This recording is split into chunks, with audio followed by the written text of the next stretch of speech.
Question 1. In what ways does your media product use, develop, or challenge forms and conventions of real media products? In my work, I had tried to use as many common conventions using mostly all posters to establish itself as an effective and genuine movie poster.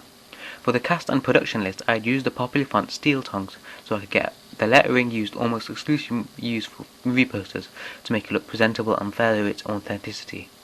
I had used official institutions such as Twisted Pictures and Lionsgate Films on my poster to make it look more believable and real compared to other movie posters. I had used the Twisted Pictures and Lionsgate Films logos to make the viewer aware that it's of the horror film genre and one of a highly known company worldwide. Even though Twisted Pictures is not known for its psychological horror films, its movies does seem to incorporate those themes in the films Dead Silence and the Saw franchise. So I thought that even though this film wasn't extremely gory, its narrative had similarities to Twisted's back catalogue which would fit in nicely. The Saw poster and the trailer which I had analysed used Twisted Pictures, and I thought that this movie would have gone well together as both are thought-provoking and violent. In The Grudge and the Saw posters, they had both used limited colour and dead space to give the poster a more mysterious and lonely feeling to it. In the Saw poster, they had used the dead space to make you focus more on the main character to create a sense of loneliness. In my poster, I had used the dead space convention to better characterise the personality of the individual and how I should portray him to the audience, showing him to be lonely and cut off from the people and the world. In both the Saw and the Grudge poster, they had both used the red font for the title, because the colour red has the connotations of love, but most notably anger, violence and blood. I had used this colour on my tagline and date to draw upon the same connotations and apply it to the poster to get the same effects that horror movies do. In the poster you can see that the date of the film coming out is in October. It is used again to gain the biggest audience, as a lot of horror movies come out at this time, as it is Halloween and people are more likely to watch these types of films at this time. This convention is not always used, as horror films can come out any time of the year, but the majority of them come out during this time, and I have made use of this convention in this way. Another date convention is that the movie is coming out on the 13th, and the number 13 is known for being unlucky, and also connected to the Jason movies like Friday the 13th. It is highly unlikely that this small cross-promotion and release date may gain more viewers and fans this way, but it doesn't hurt and can potentially influence a person to watch it more on that release day. I had chosen to use bright colours in my poster, which is rarely seen in movie posters, because bright colours almost give out the opposite effect more than dark colours do. I had used the colours yellow and red on the main character, and the colour yellow has connotation of a warning and alarm. By using this I could give the same reaction to the audience. By using these bright colours, I've better expressed the personality of the character by showing a split personality and its madness. Using the colours and also the absence of colour, this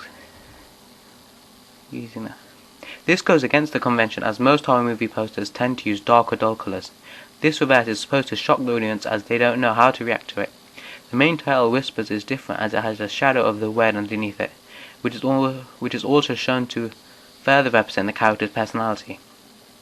The convention of obscuring or changing the main title is a new one, but I think I have built upon it as it directly reflects his behaviour, and the way that is juxtaposed onto the main character is a new idea that I have not seen when analysing horror movie posters. In my website I have used certain conventions that I have seen in my planning. I decided to use a similar photo for my main image but give it a different effect while still giving the same meaning that the poster did. The same title is used again on the website to give a sense of consistency throughout my media work. A new convention that has been implemented in movie websites is the inclusion of a trailer or teaser into the website's homepage, which I also then decided to use because of its popularity. The MPAA, American Restricted logo, is seen to make the viewer aware of its target audience and almost entices the viewer, as he or she knows it is mature and restricted. As most movie websites have a navigation bar to take you to the synopsis or cast list, I had added one as well, so people could believe it looks and behaves more like a website. I chose to obscure the main character's eyes in the poster and the website, because in most horror movie posters you don't see the villain's face that often, on a movie poster or otherwise. This is the development on the lack of reveal, which I had seen in my planning with the Saw and the Grudge posters. I had chosen to do a reverse of this, as my planning had chosen to show the character's eyes and obscure their face. I had done the opposite. I had wanted to do this by taking an already standing convention and develop it further, which I then incorporated into my work. For my trailer, I decided that I would show the villain's face, as I thought he should be the main character of the story, and the focus should be on him. This is challenged by a lot of other horror movies, as they hardly ever show the villain's face, let alone be in the trailer. and because of this, the villain is hardly ever the main focus character of the story. Standard convention like fake blood and a big knife seem to be synonymous with horror trailers, and I had set them in because I thought it would work well, being my villain is a serial killer and not a monster or an animal. Being that he was a serial killer, and almost a stereotype of serial killers is that they have really long and not looked after hair, which is why I had casted this actor to be the villain. The first scene is shot in the morning, and this goes against most common conventions that horror movies and trailers that should be shot in the dark or in darkly lit rooms, because it gives a sense of evil lurking about and that you don't know where the monster is. Due to time constraints, I didn't have enough time to finish up a small scene which shows that a villain's psychotic fits can be brought around at any time of day if he sees a suitable victim. This would have addressed the convention and started to build a new one in this way. As with a lot of horror movies, there are continuity errors, as nothing is filmed straight through. There are a few in mine which I had not noticed myself, but other classmates had pointed out to me. Because two of my actors were visually impaired, you could see them wearing glasses in one shot, but not in the other. Another error is that the girl is shown to have a blue top under a pink hoodie, but after a frame it is a white top, which I thought that the bloodstain would look more effective on. A slight problem with my trailer is that the sound isn't as sharp as it could be, and this is because I had not used the external microphone, but the one built into video camera. This isn't a major flaw, but by doing this it is a bit out of sync, and I show the trailer's unprofessionalism and it looking amateurish. The location of the trailer is in the woods, and I had chosen this because it is often used in horror movies, and in a real situation there wouldn't be too many witnesses to the crime, which make it the perfect setting to shoot at. The next part is set in a bathroom. I chose this place because a sudden change of location shows that time has passed, and being that it is in a bathroom and he doesn't know where he is creates tension and mystery. I had used a total of 4 different sound bites in my trailer. Because the program GarageBand was used by many media students, many of the same sound clips were being used. The scene at the bathroom used a popular soundbite, but I felt that this music had really fit well with the scene because the sound itself was very eerie and accurately reflects how the person is feeling at that time in the piece. It is stretched over 20 seconds, but it doesn't feel overused, and just by coincidence, it synchronizes perfectly on the frames with the blood on his hands and when he is about to lick the knife. Another sound that I had used was at the start, which introduces the trailer and has a high-pitched, windy sound to it, which sets the mood for the film and for the drama to begin.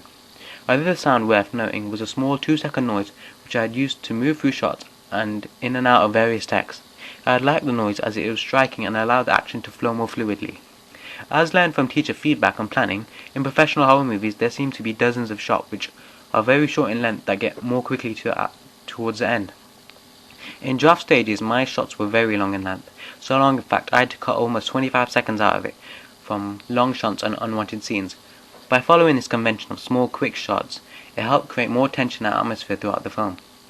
The scene in the bathroom was filmed at a later date, and it had not needed a lot of editing, as I now knew better how long my shots were supposed to be. While learning about different shots and what moods they can create, I had seen shots again and again which were so effective that I couldn't help not using them. One example of this is a POV shot, or point of view shot. I'd use this as the audience then look through the character's eyes and see what the character is saying. This makes the shot more personal, and the fact that the victims are looking directly at you makes you feel more uncomfortable. The inclusion of the knife in the shot was just aesthetically pleasing and makes you feel more sympathy for the character. This shot is also used again when the man looks at his own hands covered in blood. This shot is a lot more striking in this way, as it was almost like you realize it through his eyes at the same time he does. Another shot I liked when researching was the over-the-shoulder shot. This shot is supposed to connect you more with the person whose shoulder is in the shot, but the focus is on the main image in the background. Running low on battery, I had to quickly record this shot, and then the camera came off 10 seconds later.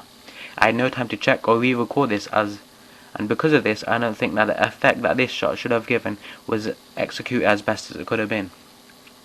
I had chosen to implement the shaky hand video camera convention, which are seen in the Blair Witch Project and in some of my shots.